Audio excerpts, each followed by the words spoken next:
quels sont les types d'activités physiques que je peux commencer à pratiquer à partir de ma première semaine de règles? Ok, je réponds donc à Sophie qui nous pose cette question. Alors déjà, pour commencer, merci pour ta question. Et ensuite, ce qu'il faut savoir sur le cycle, c'est que on a 4 phases, d'accord? On a 4 phases. Et pendant les 10 premiers jours, c'est Madame Oestrogène qui va dominer. Et alors, il faut connaître les personnalités de ces hormones. Madame Oestrogène, par exemple, elle ne va pas être sensible au cortisol. Elle ne va pas être sensible à, à la fatigue musculaire, c'est-à-dire qu'elle va, avec sa team hormonale, aider à la récupération physique et musculaire. D'accord? Et même psychologiquement parlant, c'est une hormone qui est assez stricte, assez rigoureuse, mais qui permet un certain champ d'action en termes d'activité physique. Je m'explique. Il y a d'ailleurs la grande différence entre Madame Oestrogène et Mademoiselle Progestérone. Madame Oestrogène, pendant son règne, elle va régner 2 fois pendant notre cycle. Donc on va parler de la première phase puisque tu me poses la question sur le 4e jour. Eh bien, la première phase, on considère le jour 1 au jour 10 de ton cycle. D'accord? Le jour 1, je le rappelle encore une fois, c'est le jour dans lequel tu saignes véritablement. Ok? Je le dis à chaque fois parce que c'est important, ce n'est pas du spotting, mais c'est le jour dans lequel tu saignes. Ok, donc à partir de ce jour-là, tu comptes 10 jours.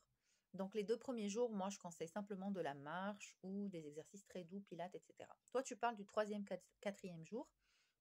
Madame Oestrogène va te soutenir dans une pratique physique où il y aura beaucoup de cardio, d'accord, mais pas d'impact. Pourquoi pas d'impact? Parce que tout simplement, le corps féminin, à un moment donné, je sais que Tamil, tu avais 33 ans, c'est très très jeune, bien évidemment, on est toutes jeunes, hein, on est d'accord.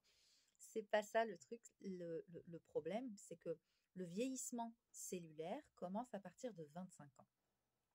Et quand on fait des exercices à impact, on va venir solliciter, même sur-solliciter nos articulations. Et on va venir, même si on n'est pas, la plupart du temps, tout le monde n'est pas coach. Tout le monde n'a pas cette notion dans l'exécution de l'exercice, la notion de sécurité, de posture, pour éviter les TMS, les troubles musculo-squelettiques, etc., etc. Donc, ce qui est super important d'avoir en tête, soit vous êtes accompagné par un coach, vous pouvez faire quelques exercices à faible impact pour que vous respectiez votre alignement musculaire et ne pas justement abîmer ni votre ossature, ni votre musculature, ni venir en fait empiéter aussi sur l'évolution de votre masse musculaire, tout simplement.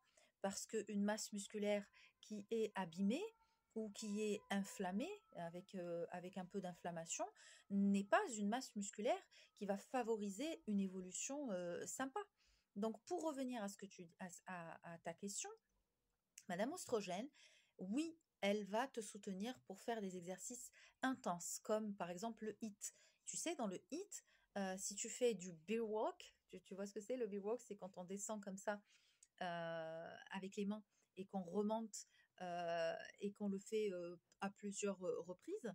Ça, tu fais 15 fois le beer walk.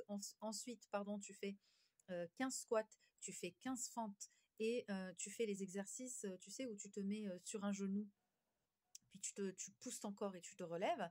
Tu fais ça et tu fais ça 4 fois. C'est un HIIT exceptionnel qui va te permettre d'avoir un renforcement musculaire très sympa au poids du corps, qui va te permettre d'aller gentiment favoriser en fait une bonne, comment dirais-je, construction musculaire sans pour autant abîmer tes articulations, d'accord? En plus de ça, tu vas gagner en souplesse, tu vas gagner en flexibilité et tu vas aussi gagner en force parce que tu vas pouvoir porter ton corps.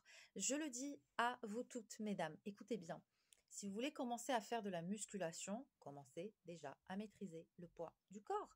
On ne peut pas aller vers la musculation sans déjà commencer par le poids du corps. C'est pas logique. Il faut d'abord être tout à fait à l'aise pour porter son propre poids, hein, à travers les fentes, à travers les squats, à travers d'autres exercices, il y en a plein. Et ensuite, venir accentuer ces exercices-là, peut-être faire les mêmes exercices que je viens de te dire, avec 2 kilos dans chaque main, ou peut-être commencer par 1 kilo dans chaque main, etc., etc. Donc, je récapitule, les exercices que nous pouvons tout à fait pratiquer pendant la première phase de notre cycle, du premier jour au 10e jour, sont l'exercice cardio, euh, les exercices de renforcement musculaire à faible impact, avec vraiment cette notion de je vais pousser mon cœur, je vais pousser mon corps à transpirer, à être dans un état de j'arrive plus à récupérer mon souffle, etc. Madame Oestrogène adore ça. Elle va te soutenir dans cette démarche. Elle va même venir t'aider à récupérer ensuite. Alors bien évidemment, je suis pas en train de te dire de faire ça tous les jours. Attention, déjà tu pourras pas. Et tu risques de te blesser. Donc on fait ça intelligemment. On peut par exemple s'entraîner si on souhaite s'entraîner de façon intensive, et bien se dire je vais pousser mon corps pendant 30 minutes et je vais le faire 3 fois par semaine. Et je prendrai le temps, les autres jours off, de me faire un bon stretching très très long, avec peut-être quelques exercices de yoga et de pilates qui vont venir non seulement renforcer encore plus ce renforcement musculaire, et l'accentuer, mais également me permettre d'oxygéner mes muscles et de me calmer, tout simplement, de me dire super, j'ai fait mes 3 entraînements. Maintenant, le reste de la semaine, où je vais incruster, donc je fais un jour un entraînement, le jour d'après, je fais un stretching profond, et ça va me permettre en fait d'avoir une vision sympa du sport. Ça va pas être très dur, et ensuite, je vais pouvoir voir des résultats très très rapidement.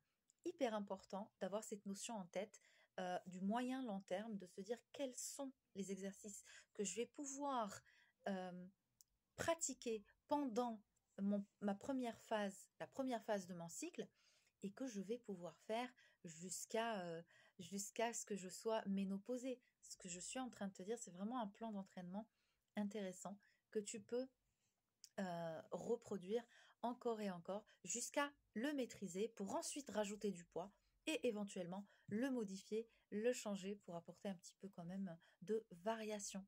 Voilà, écoute, j'espère avoir répondu à ta question, Sophie, et je te dis à très bientôt. Pour celles qui m'écoutent, si vous avez d'autres questions, n'hésitez pas à m'envoyer des messages privés.